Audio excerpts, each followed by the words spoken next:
قال الله تبارك وتعالى: أعوذ بالله من الشيطان الرجيم. بسم الله الرحمن الرحيم. ولله على الناس حج البيت من استطاع إليه سبيلا. صدق الله العظيم. بسم الله الرحمن الرحيم. رب اشرح لي صدري ويسر لي أمري واحلل عقدة من لساني يفقهوا قولي. بسم الله الرحمن الرحيم. درود شریف پڑھ لیجیے. اللهم صل على محمد وعلى آل محمد كما صليت على إبراهيم وعلى آل إبراهيم إنك حميد مجيد. اللهم بارك على محمد وعلى آل محمد كما باركت على إبراهيم وعلى آل إبراهيم إنك حميد مجيد. محترم بزرگوں، دوستوں اور عزیز ساتھیوں، اللہ تبارک و تعالیٰ کا لاکھ شکر و احسان ہے کہ اللہ تبارک و تعالیٰ نے ہم سبھوں کو جمعہ کا مبارک دن عطا فرمایا اور جمعہ کی نماز ادا کرنے سے پہلے چند باتیں قرآن و حدیث کی روشنی میں سننے اور سنانے کا موقع عطا فرمایا. میرے دوستو، اسلامی کیلنڈر کے اعتبار سے یہ ذی القعدہ کا مہینہ چل رہا ہے اور آج الحمدللہ اس مہینے کا یہ تیسرا جمعہ ہے. گزشتہ جمعہ میں نے آپ حضرات کے سامنے حج کے تعلق سے بیان کیا تھا، حج کی فضیلت کے اوپر، اور ساتھ ہی یہ بھی عرض کیا تھا کہ جس کے دل میں جس قدر چاہت ہوا کرتی ہے، اللہ تبارک و تعالی اپنے گھر کا اتنا ہی جلد دیدار کرنے اور نزدیک سے دیکھنے کی انہیں توفیق عطا فرماتا ہے. اور اسی طریقہ پر جس کے دل میں آقا صلی اللہ علیہ وسلم کی ذات گرامی سے جتنی زیادہ محبت ہوتی ہے، اتنے ہی جلد اللہ تبارک و تعالی روضہ اقدس کی زیارت نزدیک سے عطا فرماتا ہے. میری یہ دعا ہے کہ اللہ ہم سبھوں کو اس مبارک سفر پہ بیت اللہ کا سفر کرنے اور روضہ اقدس کی زیارت کرنے کی توفیق عطا فرمائے. آمین ثم آمین. میرے دوستو، حج کا وہ مبارک سفر، یہ اللہ تبارک و تعالی سے عشق، ان سے محبت کی یہ انتہا ہے کہ جس کے دل میں اللہ تبارک و تعالی کی محبت ہوتی ہے، اللہ سے وہ بے حد محبت کرتا ہے، تو پھر وہ بارہا اپنی دعاؤں میں اللہ تبارک و تعالی سے یہ مانگتا ہے کہ یا اللہ بیت اللہ کا دیدار کرا دے، عمرے کی توفیق عطا فرما دے، حج کے لیے آسانیاں پیدا فرما دے. اس طریقہ پر جب وہ دعا کرتا ہے تو اللہ تبارک و تعالیٰ ان کی دعا کو پھر قبول فرماتا ہے اور راستے کی ہر رکاوٹوں کو دور فرما کر کے بیت اللہ کا نزدیک سے ایسے شخص کو دیدار کرا دیتا ہے. گزشتہ جمعہ میں نے کہا تھا کہ اس واسطے ہم سبوں کو چاہیے کہ اپنی دعاؤں میں اضافہ کرتے ہوئے یہ دعا بھی ہم کریں کہ یا اللہ ہمارے لیے راستے میں آسانی پیدا فرما دے، ہر رکاوٹ کو دور فرما اور بیت اللہ کا ہم سبوں کو نزدیک سے دیدار عطا فرما دے. اللہ ہم سبوں کو بار بار ایسے مقدس مقامات پہ جانے کی توفیق عطا فرمائے. میرے دوستو، ہم اور آپ یہ دیکھتے ہیں کہ جب اس دنیا میں کسی انسان کو کسی انسان سے محبت ہوتی ہے تو سب سے پہلے وہ اپنے زبان سے اس کا اظہار کرتا ہے، زبان سے اس کا اقرار کرتا ہے. ٹھیک اسی طریقہ پر میرے دوستو، جب ایک انسان کو اللہ سے محبت ہوتی ہے تو اللہ سے محبت کا بھی اظہار زبان کے ذریعے سے کیا جاتا ہے اور دل سے اس کی تصدیق کی جاتی ہے. زبان سے اظہار کا طریقہ کیا ہے؟ اشہد ان لا الہ الا اللہ واشہد ان محمد عبدہ ورسولہ. جب ایک انسان اس کلمے کو پڑھتا ہے تو پڑھنے کے بعد اللہ تبارک و تعالیٰ کی توحید کا وہ اپنی زبان سے اقرار کر رہا ہے اور محمد مصطفیٰ صلی اللہ علیہ وسلم کو آخری نبی ہونے کا بھی اقرار اپنی زبان سے کر رہا ہے. انسان دنیا میں کسی انسان سے محبت کرتا ہے تو کبھی بے نتیجہ ہو جاتا ہے، اس سے اس کا کچھ فائدہ نظر نہیں آتا، لیکن جب اللہ کی محبت میں جب وہ اپنی زبان سے اس طریقہ پر اللہ کی محبت کا اقرار کرتا ہے تو پھر اللہ تبارک و تعالیٰ انہیں انعامات سے نوازتا ہے۔ فرمایا مدنی کریم صلی اللہ علیہ وسلم نے کہ جب حضرت عمر فاروق رضی اللہ تعالی عنہ خدمت اقدس میں حاضر ہوئے اور کہا کہ مجھ غریب کو بھی کلمہ پڑھا کر کے اسلام میں داخل کیجئے، آپ نے کہا کہ ٹھیک ہے چلو پڑھو۔ پھر حضرت عمر فاروق رضی اللہ تعالی عنہ نے ارشاد فرمایا کہ اے میرے محبوب پہلے یہ بتلائیے کہ میں نے اسلام قبول کرنے سے پہلے جتنے بھی خطائیں کی ہیں، غلطیاں کی ہیں، بڑے سے بڑے گناہ کیے ہیں، ان گناہوں کا کیا ہوگا؟ تو آقا صلی اللہ علیہ وسلم نے ارشاد فرمایا کہ عمر یاد رکھو، جب کیا کہتے ہیں کلمہ پڑھنے سے پہلے جو بھی برے کام کیے ہیں اسلام قبول کرنے کے بعد اس کی برکت سے اللہ تبارک و تعالیٰ پہلے کے تمام گناہوں کو صرف معافی نہیں فرماتا بلکہ ان گناہوں کو نیکیوں میں تبدیل فرما دیتا ہے۔ تو جب اللہ کی محبت کا زبان سے جب کوئی انسان اللہ کا بندہ اقرار کرتا ہے تو اللہ تبارک و تعالی انعامات سے نوازتا ہے۔ دنیا میں جب انسان کسی سے محبت کرتا ہے تو ایسی صورت میں محبت کے اظہار کے بعد محبوبہ کے سامنے عجز و انکساری پیش کرتا ہے، اپنے آپ کو پیش کر دیتا ہے، جھکا دیتا ہے اپنے آپ کو، جو وہ کہتا ہے وہ مان لیتا ہے۔ ٹھیک اسی طریقہ پر جب انسان کو اللہ سے محبت ہو جاتی ہے تو اللہ کی محبت میں بھی وہ اللہ کے حکم کے سامنے کھڑا ہو جاتا ہے، عز اور انکساری پیش کرتا ہے، اپنے ہاتھ کو یوں اس طریقہ پر اللہ کی تکبیر کہتے ہوئے، اللہ اکبر کہتے ہوئے انکساری میں اپنے ہاتھ کو ادب کے دائرے میں رہ کر کے یوں باندھ لیتا ہے، اور باندھ لینے کے بعد کبھی وہ رکوع کے اندر جاتا ہے، کبھی وہ سجدے کے اندر جاتا ہے، اور انتہا تو یہ ہو جاتی ہے عاجزی اور انکساری کی کہ سب سے بدن کے سب سے اعلیٰ حصہ جو سر اور پیشانی ہے، سب سے ادنی چیز مٹی کے اوپر اپنے اس اعلیٰ چیز کو رکھ کر کے یہ ثابت کر دیتا ہے کہ یا اللہ آپ کی محبت میں آپ نے ہمیں حکم دیا ہے اپنی پیشانی کو زمین پہ رکھنے کے لیے، ہم زمین پہ اپنے پیشانی کو رکھنے کو تیار ہیں۔ انسان کی محبت میں ان کی فرما برداری کرتا ہے، کبھی یہ فرما برداری بے نتیجہ ثابت ہوتا ہے، لیکن جب اللہ کے سامنے وہ فرما برداری کرتا ہے اور نماز پورے آداب سے جب وہ پڑھتا ہے تو اللہ تبارک و تعالی انعامات سے نوازتے ہیں۔ اور یہ کہتے ہیں کہ ابھی جب اس نے نماز پڑھی، فرمایا مدنی کریم صلی اللہ علیہ وسلم نے، تو ایک نماز سے لے کر کے دوسری نماز تک جتنے بھی ان سے غلطیاں ہوئی ہیں، بھول چوک ہوئی ہیں، اس نماز کی برکت سے ان کی غلطیوں کو اللہ تبارک و تعالیٰ معاف فرما دیتا ہے۔ اور جب انسان کی محبت انسان سے اور کچھ آگے بڑھتی ہے تو ایسی صورت میں وہ محبت میں بھوکا رہنا شروع کر دیتا ہے کہ محبوب کچھ کھایا نہیں ہے لہٰذا میں بھی کچھ نہیں کھاؤں گا۔ جس سے ہم محبت کرتے ہیں انہوں نے کھانا پینا بند کر دیا ہے لہٰذا میں بھی نہیں کھاتا، جب تک میں اسے دیکھ نہ لوں مجھے کھانا حلق کے نیچے نہیں اترتا ہے، نوالا حلق کے نیچے نہیں اترتا ہے۔ تو انسان کی محبت میں بھوک اور پیاس کو برداشت کر لیتا ہے، بھوکا اور پیاسا رہتا ہے، لیکن میرے دوستو جب اسی انسان کی محبت اللہ تبارک و تعالیٰ سے ہو جاتی ہے تو اللہ کی محبت میں بھی وہ بھوکا رہتا ہے، اور اسی بھوک کی شکل کو اللہ تبارک و تعالیٰ نے رمضان کی شکل میں اور روزے کی شکل میں پیش فرما دیا کہ جب اللہ سے محبت ہوتی ہے تو اللہ کی محبت میں انسان بھوکا رہتا ہے، صبح سے لے کے شام تک کچھ کھاتا نہیں، صبح سے لے کے شام تک کچھ پیتا نہیں، چونکہ اللہ کی محبت ہے اور اللہ نے یہ حکم دیا ہے۔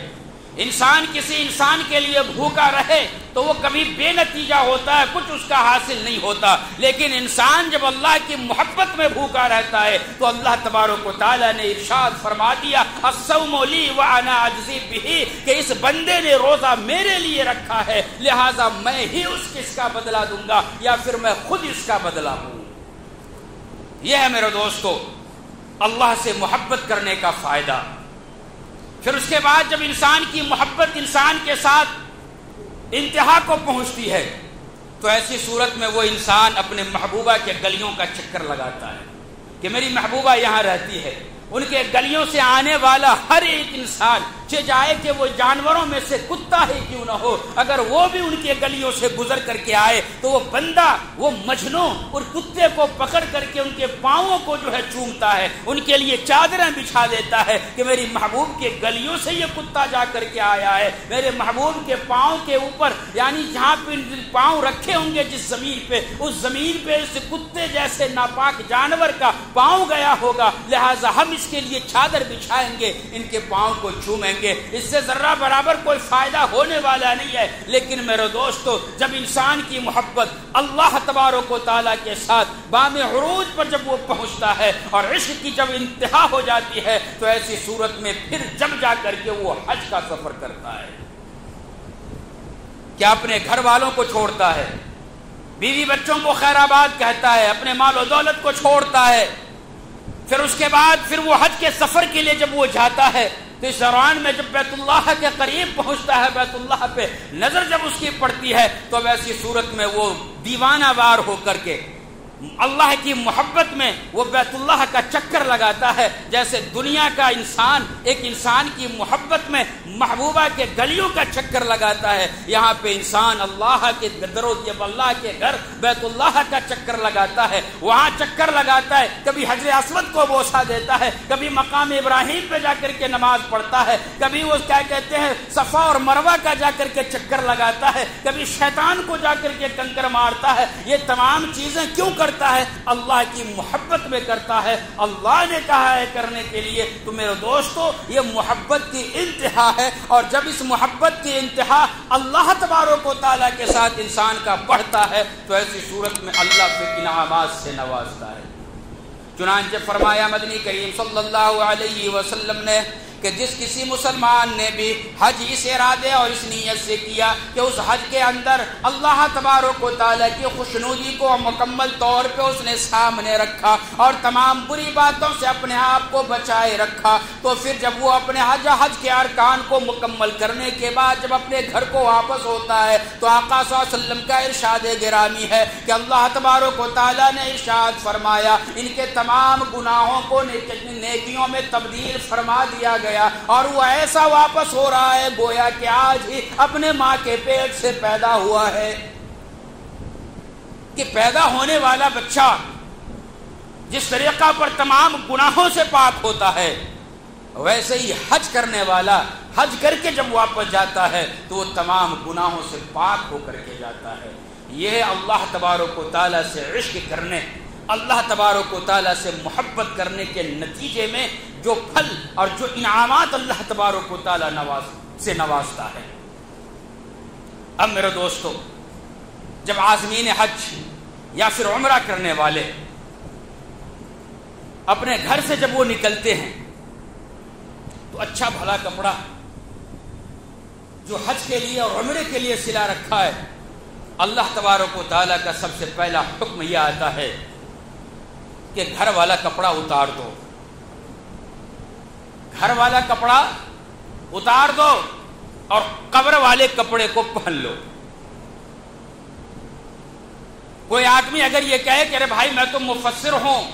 میں تو عالم ہوں، حافظ ہوں، میں تو بادشاہ وقت ہوں، میں کیوں یہ کپڑا اتاروں؟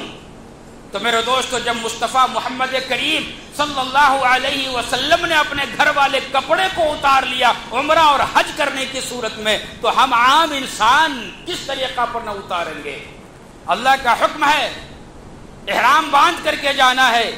بیت اللہ کے وردی میں جانا ہے، اور یہ بیت اللہ کا وردی جو ہے وہ حقیقت میں قبر کی یہ وردی ہے. یہی وہ کپڑا ہے، یہی وہ چادر ہے جو آج عمرہ کرنے والے یا پھر حج کرنے والے جو اپنے بدن کے اوپر رکھا ہوا ہے اور جو اپنے کمر کے اوپر باندھا ہوا ہے، انہی دو چادر میں مرنے کے بعد انسان کو لپٹ کر کے قبر کے اندر ڈالا جائے گا. یہی آخری لباس ہوگا تمام انسانوں کا، اور اسی لباس کو پہن کر کے قبر میں رکھا جائے گا، اور اسی لباس کو پہن کر کے قبر میں اٹھ کر کے بیٹھنا ہے اور فرشتے کے سوالوں کا جواب دینا ہے. یہی انسان کی حقیقت ہے. احساس دلایا جا رہا ہے تمام عازمین کو اور رخصت کرنے والوں کو کہ جس طریقہ پر آج اپنے مال و دولت کو چھوڑ کر کے جا رہے ہو، جس طریقہ پر آج اپنے رشتہ داروں سے رخصت ہو کر کے جا رہے ہو، جس طریقہ پر آج حج کے جانے سے پہلے تمام رشتہ داروں کو جمع کیا، ان سے معافی مانگی، چاہے کچھ غلطیاں کی ہوں یا نہ کی ہوں، سبوں سے ہم نے معافی مانگی ہے اور معافی مانگنے کے بعد رخصت ہو رہے ہو۔ ایک دن آئے گا کہ اچانک روح قبض کر لی جائے گی اور تمام چیزیں یہی رہ جائے گی جس طریقہ پر آج چھوڑ کر کے جا رہے ہو۔ یہی انسان کی حقیقت ہے، لہٰذا ہر وقت آخرت کی یاد میں اور آخرت کی تیاری میں رہنی چاہیے۔ حضرت عثمان غنی رضی اللہ تعالی عنہ جب قبرستان کے قریب سے گزرا کرتے تھے تو ایسی صورت میں زار و قطار رویا کرتے تھے، آنسو آنکھ سے آنس جاری ہو جایا کرتی تھی، داڑھیاں مبارک آپ کی تر ہو جایا کرتی تھیں۔ صحابہ کرام نے ایک دفعہ پوچھ لیا کہ عثمان غنی رضی اللہ تعالی عنہ، آپ کے سامنے جنت و جہنم کا ذکر کیا جاتا ہے، آپ کے سامنے آخرت کے بہت ساری چیزوں کا ذکر کیا جاتا ہے، لیکن آپ روتے نہیں ہو، لیکن جب آپ کے سامنے قبر کا ذکر اور جب آپ قبرستان کے قریب سے گزرتے ہو تو ایسی صورت میں آپ رونا شروع کر دیتے ہو، آخر اس کی وجہ کیا ہے؟ تو آپ نے ارشاد فرمایا کہ میرے ساتھیو یاد رکھو، یہ آخرت کی منزل میں سے سب سے پہلی منزل یہ قبرستان کا وہ حصہ، وہ قبر ہے جس کے اندر ہر ایک انسان کو آنا ہے، جس کے اندر ہر ایک انسان کو اترنا ہے، یہ سب سے پہلی منزل ہوگی۔ اس منزل میں اگر کامیابی مل گئی تو ماں بقیہ منزل بھی کامیاب ہو جائے گی، اگر اس منزل میں کامیابی نہ ملی تو ایسی صورت میں ماں بقیہ منزل کے اندر بھی ناکامیابی اس کو جو ہے پیچھا پڑے، وہ پیچھے جو ہے اس کے پڑے رہے گی۔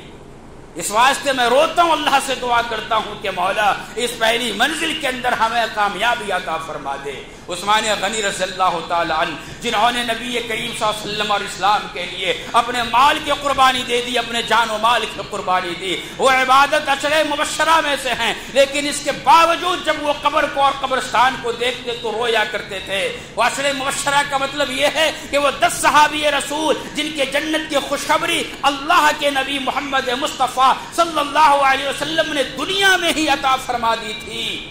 کہ جنتی ہیں یہ لوگ، اس کے باوجود وہ رویا کرتے تھے۔ آج ہم مسلمان 2 رکعت زیادہ اگر پڑھ لیے تو ایسی صورت میں ہم فخر کرتے ہیں، دوسروں کو نیچا دکھاتے ہیں کہ بھائی ہٹ جا میرے سامنے سے، 2 رکعت زیادہ پڑھ کر کے آ رہا ہوں۔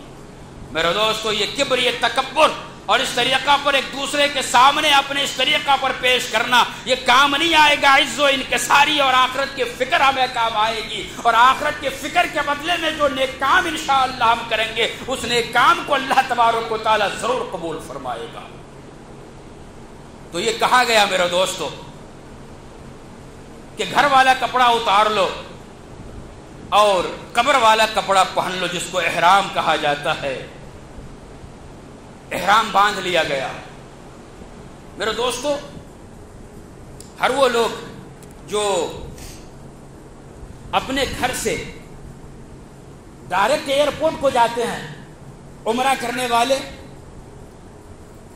تو ان سے ہمارا یہ مشورہ ہے کہ احرام آپ اپنے گھر سے باندھ کر کے جاؤ۔ یہ سوچیں گے کہ ہم ایئرپورٹ پہ باندھیں گے تو آپ وہاں پھنس جاؤ گے۔ کئی لوگوں کو دیکھا ہے کہ وہ جہاں تک جا کر کے، چونکہ اس کے پاس اتنا وقت ہی نہیں ملتا کہ وہ جا کر کے احرام باندھے، وضو کرے، احرام باندھے اور 2 رکعت نماز پڑھے۔ اپنے گھر میں اگر آپ ڈائریکٹ ایئرپورٹ کو جا رہے ہو تو اپنے گھر سے احرام باندھ کر کے جاؤ، سکون سے پانی نہا لیجئے، احرام باندھیے، وضو کر لیجئے، 2 رکعت نماز پڑھ لیجئے۔ جب آپ فلائٹ کے اندر بیٹھ جاؤ، فلائٹ اڑ جائے، 1 گھنٹے کا تقریباً آپ نے 1.5 گھنٹے کا سفر کمپلیٹ کر لیا ہے، اب اس کے بعد آپ نیت کر لو، لبیک اللہم لبیک لبیک لا شریک لک لبیک ان الحمد والنعمت لک والملک لا شریک لک۔ یہ 3 دفعہ آپ اس کلمات کو پڑھ لیجئے، اس کے بعد آپ کے اوپر احرام کی پابندی مکمل طور پہ لگ جائے گی۔ اب آپ اپنے بال کو توڑ بھی نہیں سکتے، خوشبو کا استعمال نہیں کر سکتے، جو بھی پابندیاں وہ تمام پابندیاں آپ کے اوپر لگ جائیں گی۔ بہرکیف میرے دوستو، احرام باندھ کر کے جب آپ مکہ پہنچ گئے، اب آپ بیت اللہ کے قریب جائیں گے، اپنی نظروں کو مکمل طور پہ یوں نیچے کیے ہوئے آگے بڑھیے. بیت اللہ کے اوپر جب آپ کی پہلی نظر پڑے تو فرمایا مدنی کریم صلی اللہ علیہ وسلم نے کہ جب بیت اللہ کے اوپر تمہاری پہلی نظر پڑے تو ایسی صورت میں تم اللہ سے دعا مانگو. اس پہلی نظر پڑنے کے ساتھ ہی جو دعا مانگو گے اللہ تبارک و تعالیٰ اس دعا کو قبول فرمائے گا. اس لیے علماء کرام نے بیان فرمایا کہ جب آپ کو اللہ توفیق دے, جب وہاں پہنچو تو آپ اپنی نظروں کو یوں نیچے کیے ہوئے جائیے اور ایسی جگہ پہ جا کر کے ٹھہریے جو عام آنے جانے کا راستہ نہ ہو. بہتر یہ ہے کہ جو وہاں بڑے بڑے موٹے موٹے پیلر لگے ہوئے ہیں, پیلر کے پاس جا کر کے آپ ٹھہریں گے تو آپ کو پھر پولیس والا نہیں روکے گا, وہاں سے نہیں ہٹائے گا. وہاں پہ ٹھہر جاؤ, بیت اللہ کی طرف دیکھو اور دیکھنے کے بعد بس اللہ تبارک و تعالیٰ سے دعا کرو. علماء کرام نے یہ کہا کہ تم یہ دعا کرو اس بیت اللہ کے اوپر نظر پڑنے کے بعد کہ یا اللہ میں ابھی سے لے کر کے پوری زندگی جو بھی دعا کروں مولا تو اس دعا کو قبول فرما لے. جب ہم یہ دعا کریں گے اور اس پہلی دعا کو اللہ جب قبول فرما لے گا تو پھر تو آپ مستجاب الدعوات بن جائیں گے. یعنی اس کے بعد جو دعا کرو گے اللہ تبارک و تعالیٰ آپ کی اس دعا کو انشاءاللہ قبول فرمائے گا. اب میرے دوستو, جب بیت اللہ سامنے ہے, بیت اللہ کے اوپر نظر پڑی, ہم نے دعا کی, اب ایسی صورت میں جب ہماری یہ دعا قبول ہوئی ہے تو انشاءاللہ اب اس کے بعد اپنے لیے, اپنے گھر والوں کے لیے, ماں باپ کے لیے, رشتہ داروں کے لیے, محلے والوں کے لیے, پورے عالم اسلام کے لیے آپ دعا کیجیے. اگر آپ کو عربی کی دعا نہیں آتی تو گھبرانے کی ضرورت نہیں ہے. اللہ تبارک و تعالی علی کل شیء قدیر ہے, ہر زبان کے اوپر قادر ہے. آپ کو تیلگو میں آتی ہے تیلگو میں مانگ لو, انگلش میں آتی ہے انگلش میں مانگ لو. مادری زبان جو آپ کے محلے, گاؤں, کالونی اور گھر کی ہے اس زبان میں آپ کو مانگنا ہے, مانگ لو. اللہ ہر زبان کو جاننے والا ہے.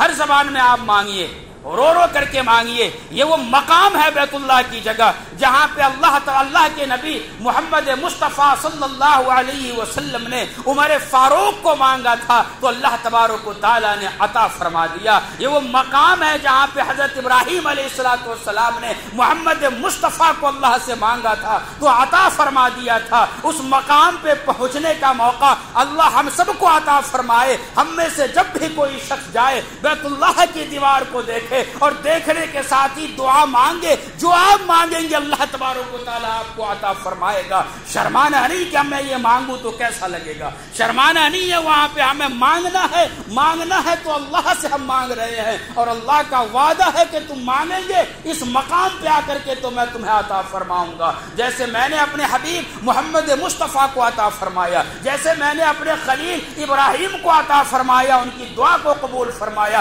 تمہاری دعا کو بھی اللہ قبول فرمائے گا. اس کے بعد میرے دوستو, بیت اللہ کے قریب حجر اسود ہے. حجر اسود بیت اللہ کے کونے کے اوپر لگا ہوا ہے. وہاں سے طواف شروع ہوتا ہے. جب ہم طواف وہاں پہ جا کر کے ہمیں کھڑا ہونا ہے, حجر اسود کی طرف اپنے آپ کو کیجئے, اللہ اکبر, اپنے ہاتھ کو اس طریقہ پر فرسٹ ٹائم پہ ایسا اٹھائیے, چھوڑ دیجئے, پھر اس کے بعد دوسرا اس طریقہ پر اللہ اکبر یہاں تک ہاتھ کو اٹھائیے. اپنے چادر جو ہم نے باندھ رکھا ہے اوپر, اس چادر کو اوپر سے ایسا لینا ہے, اس حصے کو کھولنا ہے, بغل سے لے کر کے اس کاندھے پہ ڈال لینا ہے. دایاں کاندھا ہمارا کھلا ہوا ہونا ہے. حجر اسود کے پاس سے طواف شروع کرنی ہے.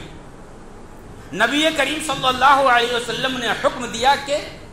جب تم طواف کرو تو پہلے کا جو 3 چکر ہوگا اس میں آپ کو پہلوانوں کی طرح چلنا, یوں سینہ نکال کر کے. آج چونکہ رش زیادہ ہے اس واسطے سینہ نکال کر کے یوں چلنا ذرا مشکل ہو جاتا ہے. کوشش ہماری یہ ہونی چاہیے کہ اللہ جب ہمیں موقع دے تو ہم اس طریقہ پر چلیں, 3 چکر سینہ نکال کر کے پہلوانوں کی طرح چھوٹے چھوٹے قدموں کے ساتھ. لیکن اگر اس طرح کا موقع نہ ملے رش اور بھیڑ کی وجہ سے تو آپ نارمل جس طریقہ پر چلتے ہیں اس طریقہ پر چل لیجیے, اللہ آپ کے چلنے کو قبول فرما لے گا. علماء کرام نے بیان فرمایا کہ نبی کریم صلی اللہ علیہ وسلم نے یہ حکم دیا کہ پہلوانوں کی طرح چلو. آخر کیوں چلیں؟ تو میرے دوستو اس واسطے اس وقت میں چلا جاتا تھا کہ نبی کریم صلی اللہ علیہ وسلم نے ارشاد فرمایا کہ پہلوانوں کی طرح چلو. چونکہ جب نبی کریم صلی اللہ علیہ وسلم اور صحابہ کرام کی چھوٹی سی جماعت مکہ کے اندر رہ رہے تھے، کفار و مشرکین بڑی تعداد میں اور طاقتیں ان کے پاس بہت ہی زیادہ تھیں، اس واسطے اللہ تبارک و تعالیٰ نے حکم دیا تھا کہ تم ذرا سینہ نکال کر کے ان کفار و مشرکین کو یہ دکھلا دو کہ چھ جائے کہ یہ بدن کے اعتبار سے، مال و دولت کے اعتبار سے تم سے کمزور ہیں، لیکن ایمان کے اعتبار سے، اعتقاد کے اعتبار سے یہ بہت ہی زیادہ مضبوط ہیں. ایمان کے حساب سے تم اس کا مقابلہ نہیں کر سکتے. وہ عقیدہ، وہ اعتقاد اللہ تبارک و تعالیٰ کے اوپر ان کا ہے کہ وہ اعتقاد کو تم ذرہ برابر اپنے مال و دولت سے ہرگز نہیں خرید سکتے. تو کیا اللہ تبارک و تعالیٰ، اب تو وہ سما رہا نہیں. سوال پیدا ہوتا ہے کہ اب تو وہ موسم نہیں ہے، اب تو کفار و مشرکین وہاں پہ نہیں ہیں، تو کیا پہلوانوں کی طرح کر کے چلنا بند کر دیں؟ کہا کہ نہیں، یہ ادا ہے نبی کریم صلی اللہ علیہ وسلم کا، صحابہ کرام کا یہ ادا ہے، یہ قیامت تک جاری رہنا چاہیے. کفار نظر آئے یا نہ آئے، نبی کریم صلی اللہ علیہ وسلم کا یہ طریقہ ہے، قیامت تک انشاءاللہ جاری رہے گا. میرے دوستو، اکڑ کے چلنے لگے، لیکن جب احرام میں نے شروع میں کہا تھا کہ باندھیں، نیت کریں، تو تلبیہ پڑھنے کا حکم دیا جاتا ہے. لبیک اللہم لبیک، حاضر ہوں میں، اللہ حاضر ہوں. آواز آتی ہے کہ بھائی اللہ تبارک و تعالیٰ ارشاد فرماتا ہے کہ میرے بندے تمہارا حاضر ہونا مجھے معلوم ہے،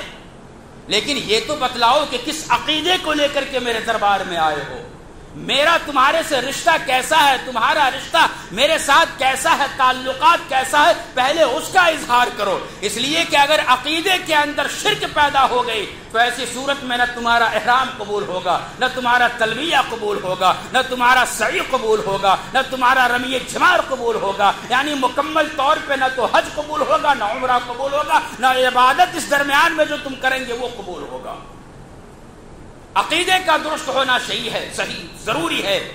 شرک اگر پایا گیا کہ اللہ کی ہم عبادت تو کرتے ضرور ہیں لیکن منتیں کسی اور سے مانگتے ہیں، اللہ کے اوپر میرا اعتقاد و بھروسہ تو ہے کہ یا اللہ میں آپ کی عبادت کرتا ہوں اور آپ ہی کی عبادت کرتا ہوں، لیکن جب کوئی چیز لینے کی باری آتی ہے، مدد لینے کی باری آتی ہے، بچے لینے کی باری آتی ہے، اولاد ہمیں جب لینا ہوتا ہے تو ایسی صورت میں اللہ کے در کو چھوڑ کر کے کئی اور جگہوں پہ چلے جاتے ہیں، پیروں فقیروں سے جا کر کے مانگتے ہیں. تو یاد رکھو، اگر اس عقیدے کو لے کر کے اللہ کے دربار میں پہنچو گے تو تمہارا یہ تلبیہ قبول نہیں ہوگا اور تمہاری یہ عبادت قبول نہیں ہوگی. اس لیے اللہ تبارک و تعالیٰ نے یہ ارشاد فرمایا، یہ اعلان کروایا، لبیک اللہم لبیک، جو تم کہہ رہے ہو تمہارا حاضر ہونا مجھے معلوم ہے، لیکن تمہارا حاضر ہونا اس وقت میں قبول کروں گا جب تمہارا عقیدہ درست ہوگا، ہمارے ساتھ رشتہ تمہارا درست ہوگا. کس رشتے کی بنیاد پہ آئے ہو؟ تو اب تمام عازمین اور پھر عمرہ کرنے والے یہ کہتے ہیں،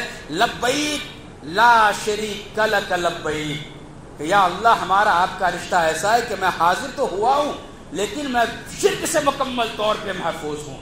آپ کو میں ذرہ برابر آپ کے ساتھ کسی کو شریک نہیں ٹھہراتا. اس عقیدے کو لے کر کے میں حاضر ہوا ہوں. تو اب اعلان کیا جاتا کہ اب تمہارا حاضر ہونا مجھے قبول ہے. اس کے علاوہ بھی